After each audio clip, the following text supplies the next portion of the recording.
I don't care who you are. I don't care what you look like. I don't care who you're connected to. If the company hires us to do a job, then we do the job.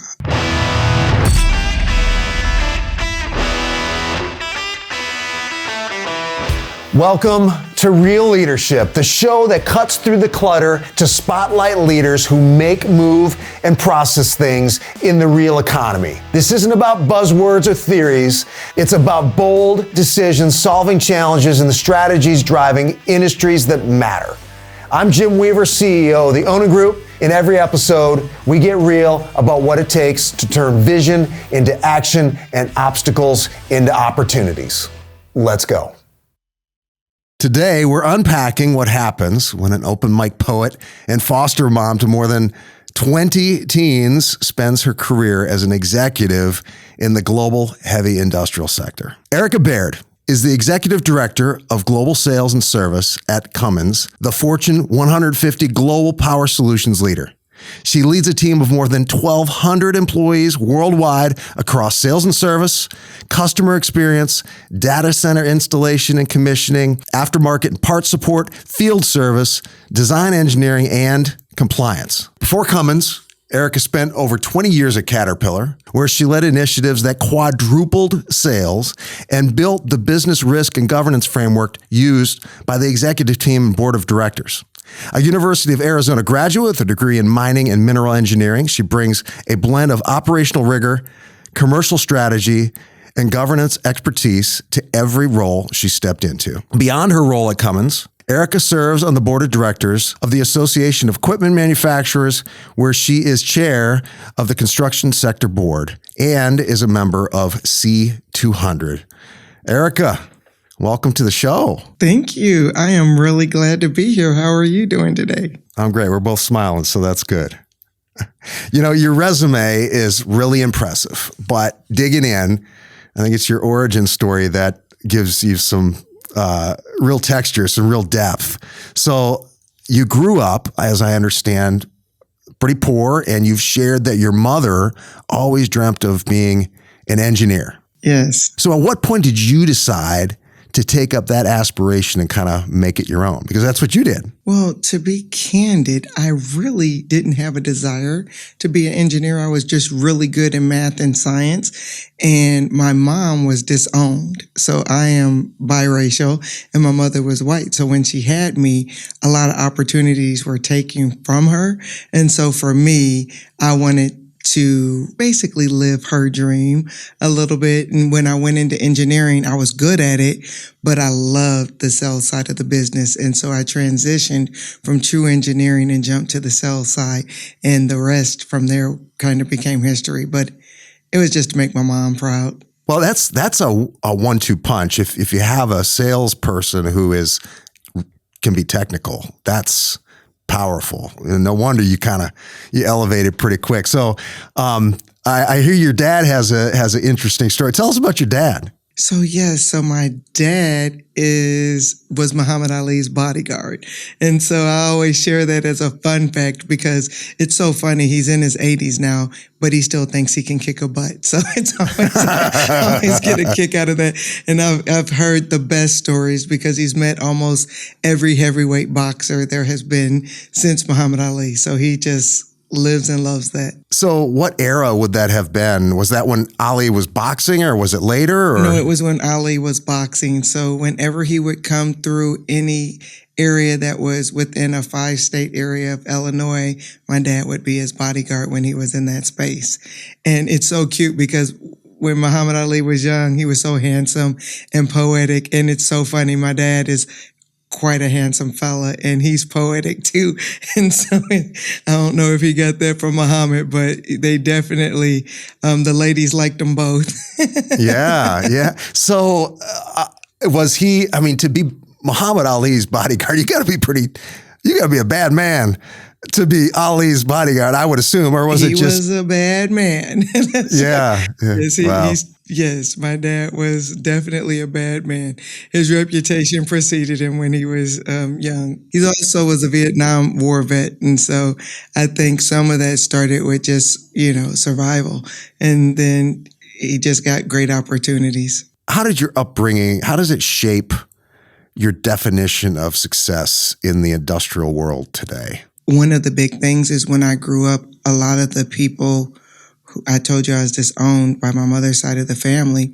So a lot of the people that my mom was around were blue collar people. Even though my mom had multiple masters, a lot of the people who helped her with me when my dad was out being a Rolling Stone, they were blue collar. And so from that aspect, as a leader today, especially in manufacturing, I have always walked the floors. When I was on the sales side, I always knew the value of the technicians from when I was on the service side of the business. As I navigated up, when I worked with mining companies, I walked the floor and talked to the miners.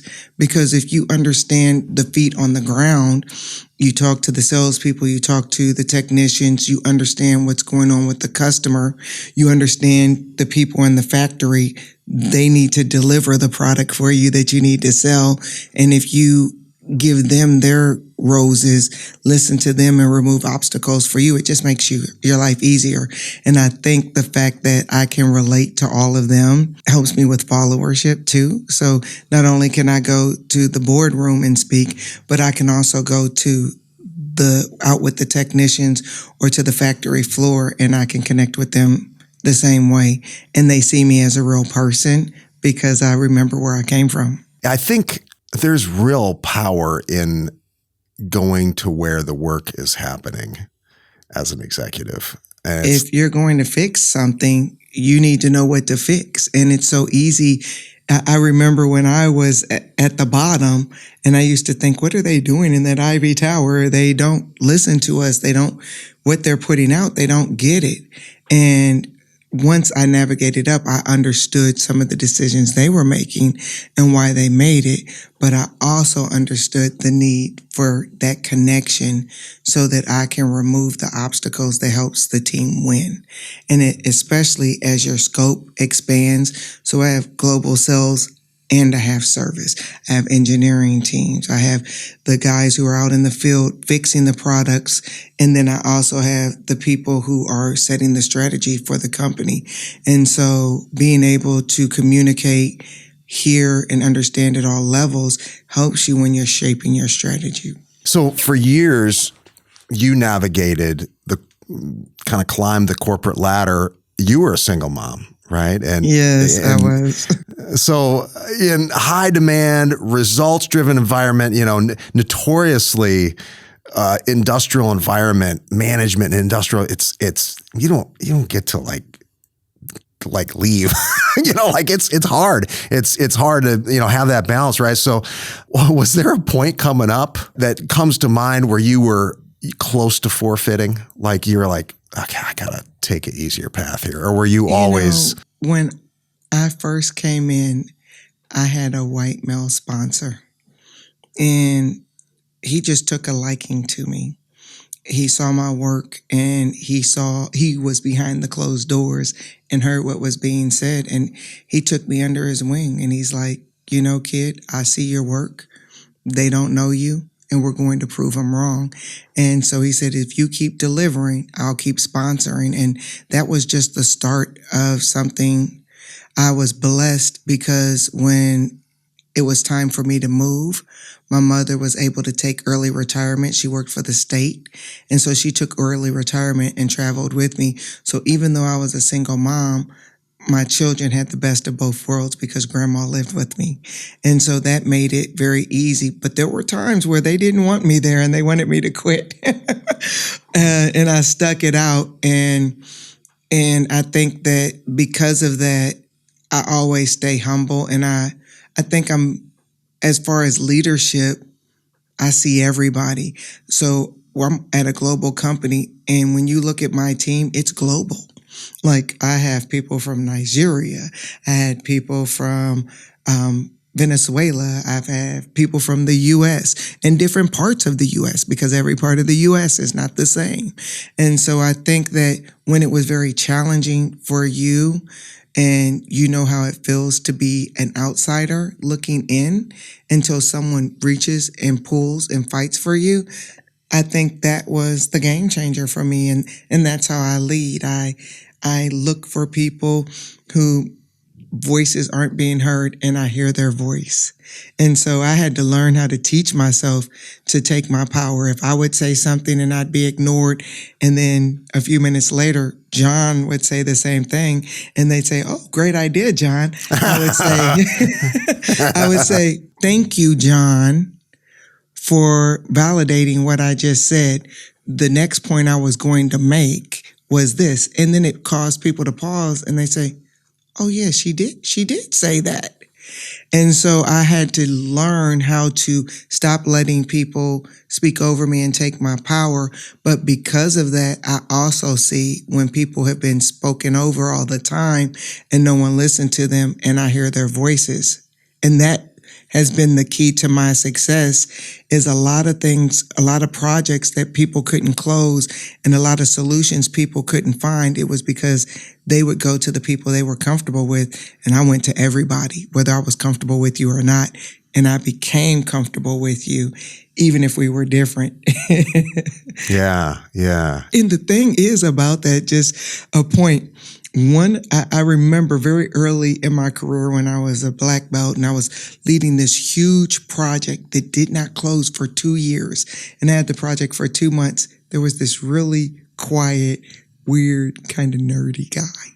He was so awkward. He was the key to the project, but none of the guys would talk to him because they just were like, he's weird and nerdy. He was just smart as all get out, and he was the game changer. So this project sat open for 2 years because you were not humble enough to go talk to the odd guy out. You wouldn't listen to him, and he held the key. And that really changed my mind. So and opened my eyes. So even to this day, I try to bring someone in who doesn't think the same as the rest of the team, because sometimes we can't see the forest for the trees. Accomplishing diversity, equality, and inclusion directives can be challenging. Excelsior Staffing, a certified MBE providing staffing solutions for light industrial sectors, has been helping companies like yours find success since 2007. Strengthen your diverse team with Excelsior. ExcelsiorStaffing.com. So what advice would you give to that person, maybe a single mom with career ambitions? What's your advice to them? One, I think find your tribe. And so what I mean by that is when I was in college, I was a single mom and there was a couple other single moms. We came together and we would watch each other's children. So when she had to go to a night class and I didn't, I would watch her son. And if I had to go to a class in the morning, she would watch my son. So I think finding who your people are makes a big difference. I think also if you have a good family, I think that makes a difference too. But what I do say is don't count yourself out at all, because now there's single dads out there who are going through the same struggle, but you have a family to provide for and you need to be able to provide. Now, what I will say is I was blessed to have my mother so I could travel, and I traveled a lot. Maybe for a few years you can't take a role where you have to travel, but you could take a role where you get managerial skills. So always look for the next angle, even if it doesn't feel like it's lining up with your career. Some of the best jobs that I had were jobs that weren't in my career plan. Yeah, I think sometimes we have ambition for something over here, so then we don't steward the thing that is in front of us because we're thinking about how we want to be over there. And yeah, you can miss opportunity. And like you said, your sponsor saw your work too. And he opened doors. Like for me, that's something that's so important. I'm big at opening doors for people and giving people the opportunity to fail and to succeed, right? But if you don't have someone who's willing to give you a chance, you don't get the opportunity to live up to it. And what I have learned is when people know you care about them and they know you open the door for them, they generally come in and try to kill it. Right. if I think about the bosses who treated me like crap, they weren't the ones I stayed that extra hour or two at night because I cared that they looked good. But the ones who saw me and they believed in me, they pushed for me, when they called me, I might have to work an extra 2 hours because I need you to look good because you take care of me. And so I think that when people know that you care about them, they lean in. When they know they were given an opportunity that they may not have received, they lean in. And it makes everyone better. You've noted, just reading up on you, a feeling of immense weight being the first Black woman in every role that you've taken, basically. I think that was the quote. Yes. You felt the pressure that if you fail, it wasn't just you, but you were sort of failing for other women. You were failing for minorities, and that makes sense. So how did you? And I was failing for my mom. You gave her up because I was me. And so I had to be successful so they wouldn't look back and say, you gave her up for her to be nothing? No, my mom, when she died, I was the most successful kid in the family. And that feels good, right? I was disowned, but my mom believed in me. She put me in all the right programs, and I'm still the most successful kid in the family. So how did you get to that mindset to where that heavy pressure was fuel as opposed to being kind of overwhelming or paralyzing? Or is it just how you're wired, or did you have to work through that? Candidly, I think it's my faith. I just have always believed that if God closes a window, he's going to open a door. And so I believe if I do right, right is going to come to me. And I just have never been one who quits. If you tell me it can't be done, I'm going to show you it can be done.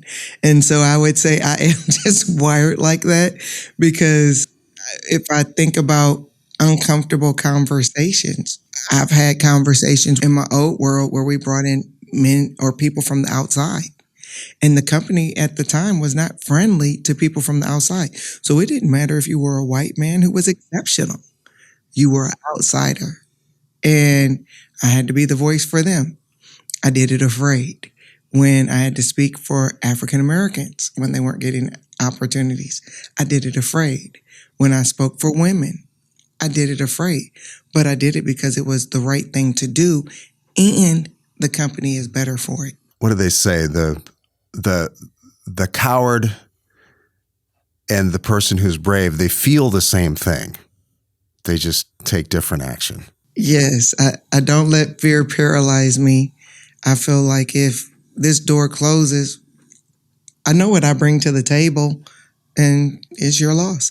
I know that whatever company I go to, I'm going to deliver results, and I'm going to make a difference, and I'm going to make an impact, and I'm going to build people who make an impact and leave people who continue the company's legacy when I leave. And that's one thing that I pride myself on is I know I build people who deliver, and my pensions are going to be safe wherever I retire from. That's good.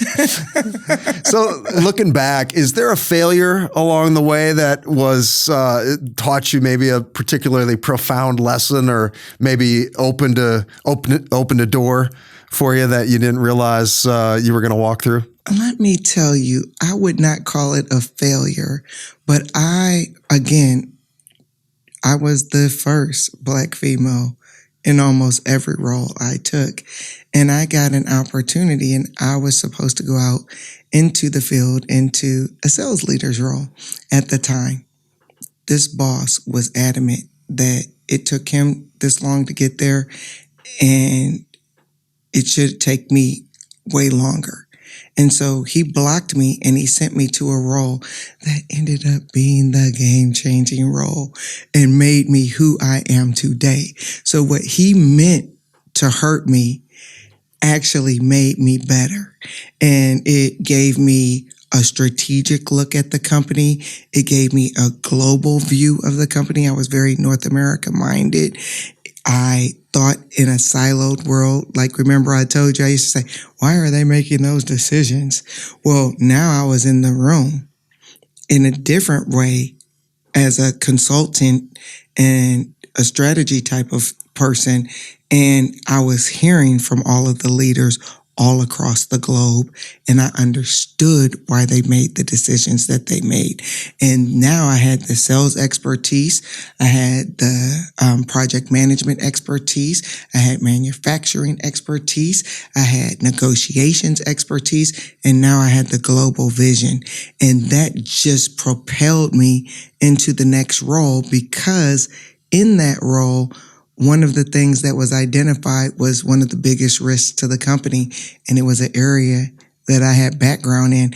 And back then, that was another role that they put me in because they thought no one wanted it. That role ended up being the game-changing role for me too, because I delivered and I went back into a leadership role to expand that globally. So what looked like it was a sidestep, I made lemons into lemonade, and I ended up winning, even in that role, a global award for the best to ever have done it. And it was the first time our company we were top 5. It was the first time our company had ever received that award. How long did it take you to figure out, like, was it apparent immediately? I mean, it seems like you're getting sent to sort of purgatory or something. How long did it take you to figure out, oh, there's an opportunity here? I mean, did it take a while, or was it immediate? It took a while. When it first happened, I was so upset, and I was like, I cannot believe I know I deserved this opportunity. But had I gotten that opportunity, I would not be a global thinker. I would still be very siloed. I'd still be very small-minded, and I would not have been prepared to lead and to understand strategy and to understand that most strategies fail because they don't execute. So I understand not only the strategic part, but I know how to execute also. And every role since then have required in-depth strategic thinking and global thinking. So I've had all global roles and or national roles that required you look different. You see things across the company, and you see how your mistakes impact other parts of the company. For instance, if you're a salesperson or a sales leader, what's your natural inclination? If you want to look good, you sandbag. So you turn in a forecast that's much lower. But when I was on the supply chain and procurement side, I understood that all of that forecasting meant that you were going to get price increases that you didn't want, because if I negotiate with the suppliers and our contract suppliers in October and I'm $1 billion off, then now I have to go back and buy the capacity they didn't plan for. I have to buy the product at the new year pricing. So now when you're on the sales side complaining that we're getting price increases, you caused it. I didn't know I was causing it. I was just sandbagging so I'd get paid more because I wanted to look good, right? Beat budget. Yeah. Right. So now I once you move up, you kind of understand the interconnections of everything and you think differently. That stoic expression, it resonates with me as you were talking about that. The obstacle is the way. You know, like it doesn't happen. Things don't happen to us. They happen for us. And if they believe that, you'll find the path. Yeah, I've really seen that over and over again. That's a great story. Okay, let's shift gears a little bit. So you and your husband have fostered, I understand, more than 20 children. Is that right? Or is that the 21 was combined, your children and foster children? How does that number work? So I've only been married for 5 years. So I actually was a foster mom on my own with my mom. And so I have 3 biological children. I just got married right around 5 years ago. So I have 4 bonus children, but they're grown except for one. And I have fostered 14 other children. And so when you start adding that up, and a couple of them weren't even in foster care. My son's best friend, who is my son, he's been my son longer than he was his parents' son. Both of his parents died when he was in high school. And so he was out in the streets trying to survive, kicked out of school at one point, gangbanging at one point, and now he's a master's degree, right? And he is giving back to children who didn't have parents themselves. And so that was one of them. And then my daughter's best friend, her mother was very abusive, and she came to live with me when she was a teenager. And so they weren't actually in the system, but they are my children still to this day. And then through foster care, I did 12 other children. Okay, so that requires an immense amount of empathy. How do you bridge that profound personal care with like the strict operational rigor required to lead like a massive global operation? I mean, it seems like you'd almost have to be two different people, but I think you probably figured out the overlap there. So connect those dots for us. So let me connect the dots. Most children in foster care are not in foster care for abuse. Now, my daughters did experience sexual abuse, but their bigger abuse, that happened in foster care. Most of them were taken from their parents because of neglect. And so they lacked structure. So the engineer in me and the leader in me knows that structure allows us to move forward. So processes. So I provided them with a form of structure that they didn't have, a study habit, a curfew. We eat at this time. We volunteer and we give back at the homeless shelter because there's always someone who is worse off than you, or you could end up in that place later on. So you will study at this time. You will have phone time at this time. You will go to bed at this time. And doing that allowed them to build the rigor to graduate, go off to school, and have the discipline to still advance. When I take the care side to the corporation, most companies, they're so focused on what you deliver, but they forget who you are as a person. And so one of the things, if I'm talking and I hear that you're on my team and your wife is in the hospital, I'm sending you a DoorDash card, because I want you to know that I heard you and I think about you. And I've done that to several people, and they will say, Erica, you're the first leader in 25 years who ever did something like that for me. Or I will know their children's names. Or if I hear their birthday, I put it on my calendar and I send them a happy birthday. And I think that when you bring life into the equation and you care about the whole person, that makes a difference. And I think of one of my favorite leaders. My best friend was going to pass away. And I wanted to be with my best friend. Like, she was everything to me. And she had stage 4 cancer and her time was very short. My leader said, I know what you deliver. Go work from the hospital. That was the first time any leader really did that for me, that really cared about me. And that I always remembered how I felt about him. And until that leader passed away, we were still close. Even when I left to go to another area, when I moved up, when I moved different places, I never forgot him because he saw me as a person, not just as an employee. I read a story where you were accused of being too direct once. Yes, that's a good story. Would you recount that story for us? Because you're really an interesting balance of heart and, I don't know, toughness, grit. You know, like so would you share that story? So I was in a meeting and the guys are very direct. They just have no problem saying it directly. So I was very direct. And one of the leaders said to me, well, Erica, I think you need to work on your personality, because when women are direct, they're the B word. And so when he was talking to me, I said to my boss, I won't say his name, but I said, I'm curious. You said I'm direct, but isn't Paul direct? And isn't John direct? And isn't Tom direct? I said, so I'm just curious, is directness the problem, or is it that it's directness from me?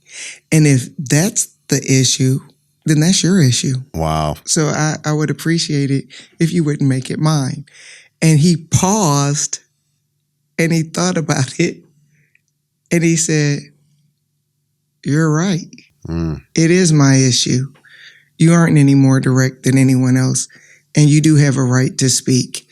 And you do have a right to do that in the room. And I've been unfair. And I'm sorry. Wow. Okay. And we're still close today. Yeah. That's the power of difficult conversations, right? So was that I'm curious. I read that. I was like, man, that's such a great way to handle it.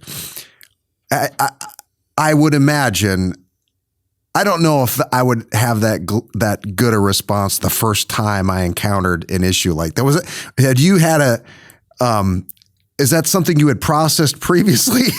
Like you'd kind of dealt with it and you anchored in on a position like, no, this is or was that just you're that like quick?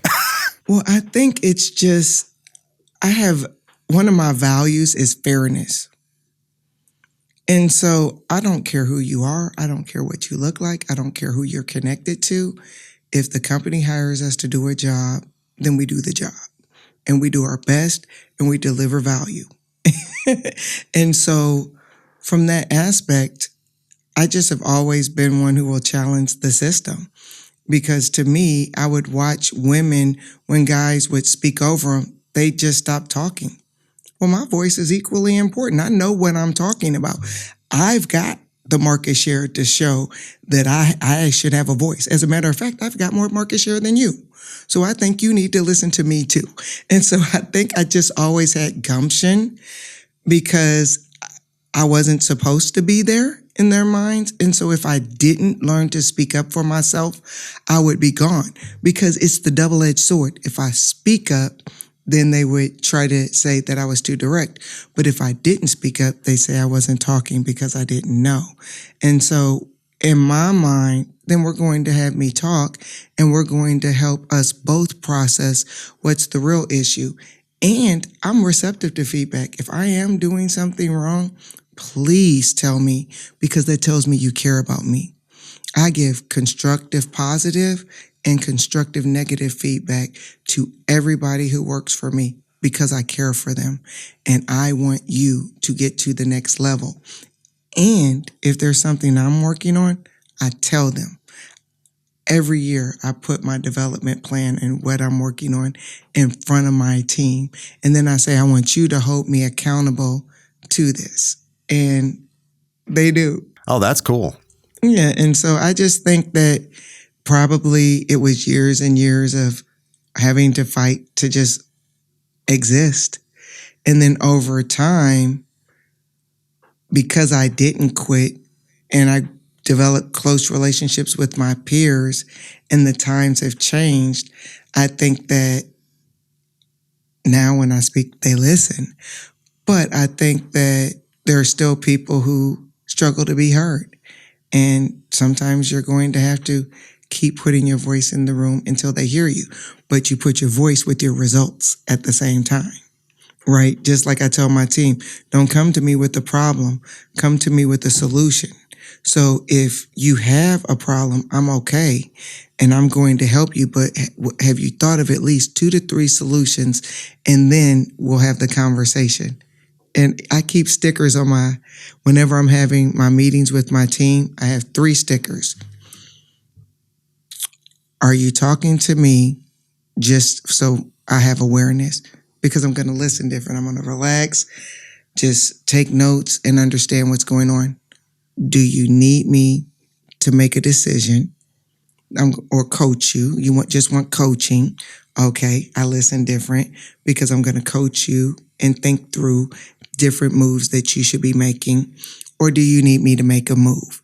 And all three of those listening modes are different. Sorry, so they pick a sticker? I just ask them. I say, all right, what do you need from me today? Because, if you don't tell me what you need, my natural inclination is to move. And sometimes when you move on behalf of people, you can hurt their careers instead of help them if they don't need you to move, if they haven't done their part. Right? If they came to me and they didn't have the conversations, they didn't try first, they didn't lean in first and get told no multiple times, and they can't do anything on their own. Now they need me. That's different than you just run to me, because coaching would be, you can build bad rapport by just running to someone higher and getting them to step in on your behalf too. Yeah. Boy, that's great. I'm going to steal that. That's really good. That's good. It does make a difference. You started going down this trail talking about your development plan. So tell me about your process for setting personal and organizational goals. So my organizational goals, we'll start with that one first, because my personal goals may come from that, they may not. So when I think about organizational goals, I always pull in my CEO's goals. I'm too down from the CEO. And then I pull in my boss's goals. So I want to see all of their goals. But a big part of what my team delivers is for other BUs also. And so I pull in the goal trees from every leader that my team works with. And that's how we start our goals. Like, if we're working on it, how does it connect to the CEO's goals, my boss's goals, and how are we delivering impact? So if you cannot communicate how it's going to deliver impact, it's off the goal tree. It's off our goals. And so I try to look across the company, and if I cannot see that it's tying up to here, or if I think there's something missing that should be there, then we aren't going to work on it, because you have to prioritize. You have to say no. And I see one of the biggest weaknesses that I see in people who are coming up is they think that busy means impact, and it doesn't. You could work all day running on a treadmill, but you didn't make it up the block where you needed to go. And so again, if someone needs you to go up the block and deliver a package and you're still running on that treadmill, you were busy all day, but you're probably going to get fired because the package didn't get delivered. And so I try to always think about what is important, and then I back into what do my goals look like. When I think about my personal goals, I ask the people who work for me, what is it that you think I could do better? So I ask them, what are a couple of things that I'm doing right as your leader, and what's something that I can do better? And then I always set a development goal from that side. And one of them is sadly, because I always had to prove myself, I overwork. I mean, I literally work. I don't know how to not work like that. And so one of my goals has been work-life balance, and I am failing at that right now, but it's still on my goal tree. I did better last year. This year kicked off and we're just booming. So it makes it hard when you're booming, but it stays in front of me that I might send an email and say, hey, I'm going to send emails at times that work for me because I'm traveling. I'm in meetings all day at a dinner. I don't expect you to reply till tomorrow. But then people remind me I'm me. And sometimes the humility in me, I forget, because I am a pretty high up leader. People are going to answer immediately. So I found out that on the computer, there's now a button that I could put that says send tomorrow.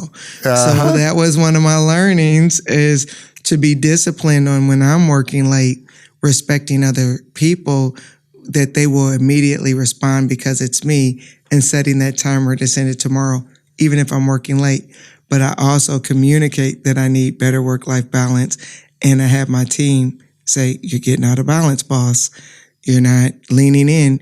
And if I don't lean in, they don't feel like they can, even if I say they can. That's good. So, I shifted gears again here. I something I wanted to get to. I think a lot about the blue collar talent pipeline for the future. That's our business. And with the advent of AI and robotics, the tsunami, as some call it, that's coming, right?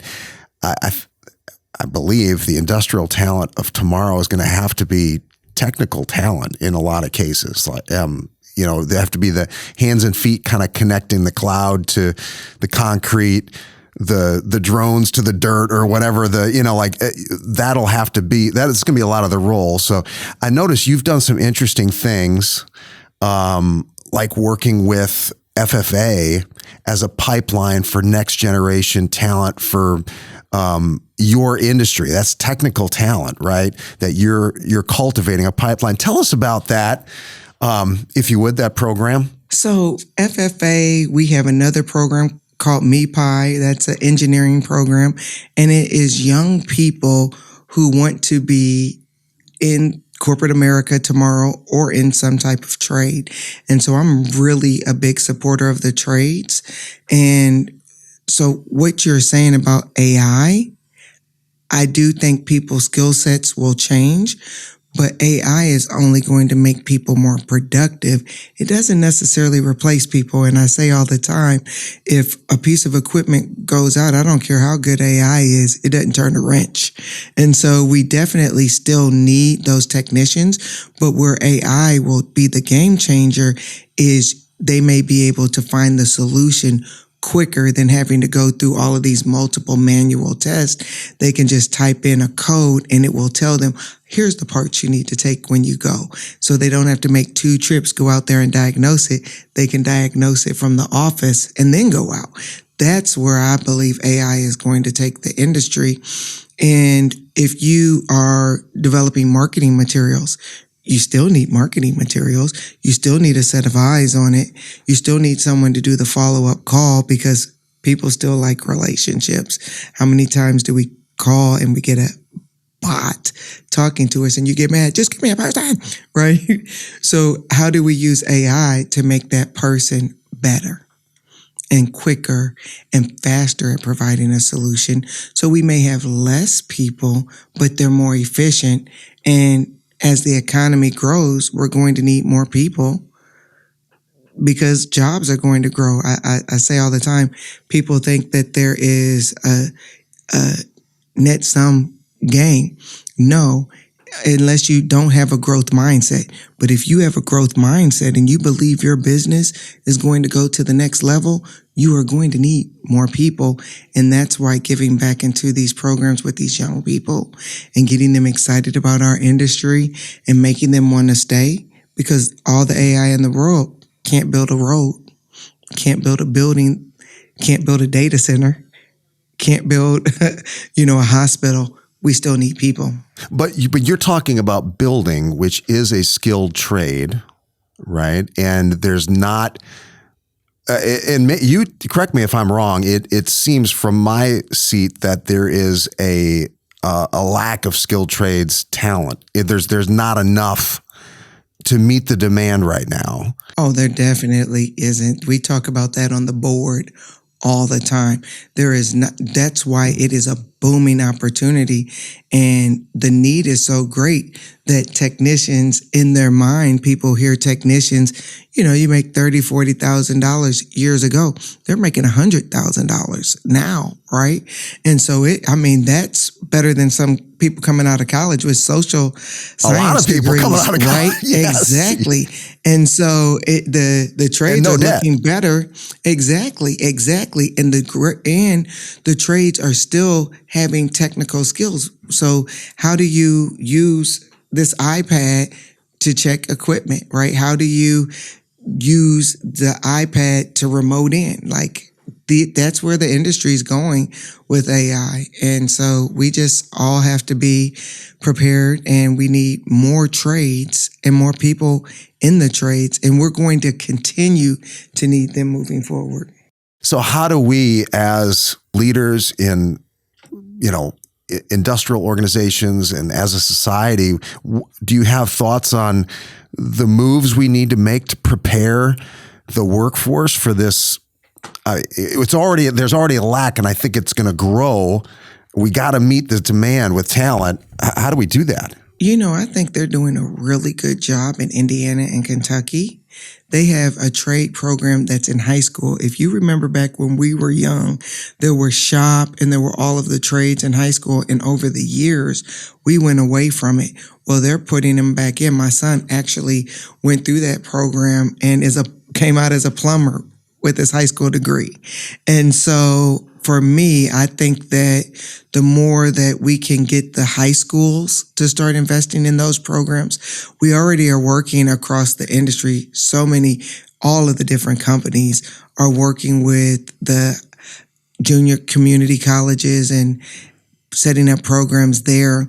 But I think down the road, the growth is so big that a lot of companies may have to develop their technicians themselves. But if you're going to do that, you still have to give them the qualifications that are usable other places. Otherwise, I'm still going to want to go through a route where I can company jump, right? Because the market is a hot market. And so the more we invest in starting in grade school with the FFAs and the TSTMs of the world and those programs, the NSBE chapters, the SWE chapters, and getting these students to want to invest while they're in high school and to get them start thinking about this, the better off we're going to be, because they can come out of high school making as much money as college grads. Workforce participation rates are at an all-time low in the U.S. This is a tragic waste of our nation's most valuable resource, its people. On top of this, we are seeing high school seniors across numerous high schools collect their diplomas and essentially walk off the graduation stage into unemployment. This divide is growing. To bridge this gap, Onan is working with high schools, business alliances, and employer champions to scale Ready to Work. Ready to Work powered by Onan builds career pathways for high school seniors looking to enter the workforce after graduation. So if you're an employer or community partner looking to shape the future labor pool, this is your opportunity. Learn how you can join this effort by visiting readytowork.org.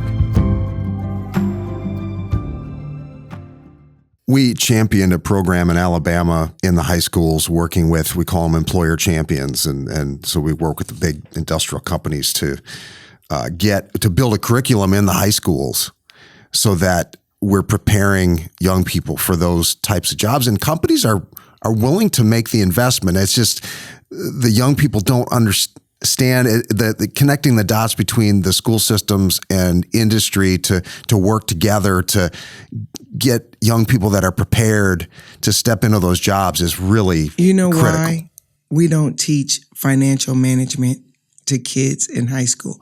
We don't teach it to them in grade school.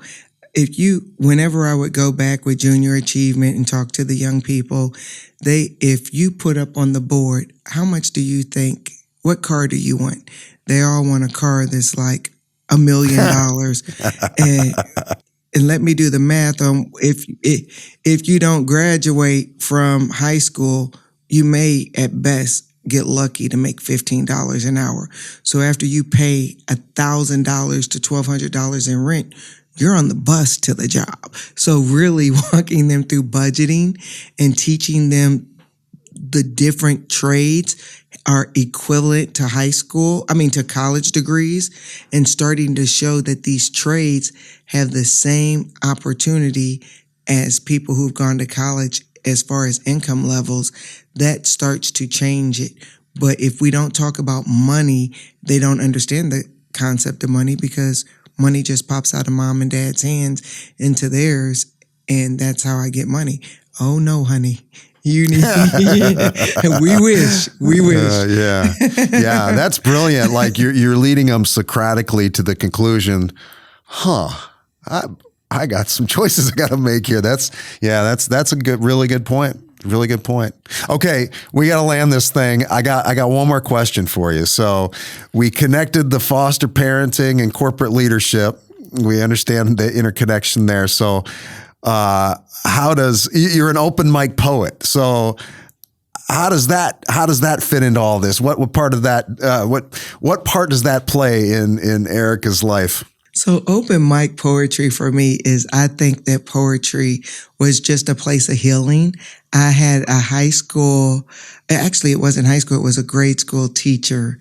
And with being biracial, I was one of 5 in a city of 100,000. And so as you could imagine, I was pretty bullied, and I was hiding being smart because, being black meant being cool. It didn't mean being smart, right? That's what I saw on TV. And so I was smart, but I wanted to be cool, and I wasn't fitting in anywhere. And so he found out I was really good at poetry, and he took a liking to me and entered me into some contests, and I started winning quite a few contests. But I also found it as a space of healing. And so I've done it through my church for ministry. I've done it through women's movements, like fun type of poetry. I've done Black History poetry during African American History Month. And so it just, for me, it just is a place where you can just process things and then get it out and enjoy it. And it was pretty funny back when I was young. I used to do some breakup poetry and even got to be on the mic in front of some comedians. So, oh, that's great. That's great. You want to drop one on us, or is that not? Oh, no. All right. I won't push. Well, that's a good spot to land. How can folks connect with you? On LinkedIn, I try to stay out there pretty regularly. And I respond to all of my messages because I meet people from all over who are just looking for, even for mentoring advice. I have mentored people I've never met through LinkedIn. Okay. Awesome. Well, thank you so much, Erica. Listeners, I appreciate you tuning in again. Until next time, keep it real. Thank you for listening. This podcast is powered by Onin, the staffing partner delivering real results for manufacturing, logistics, and food processing companies nationwide. To learn more, visit www.oningroup.com. Until next time, keep it real.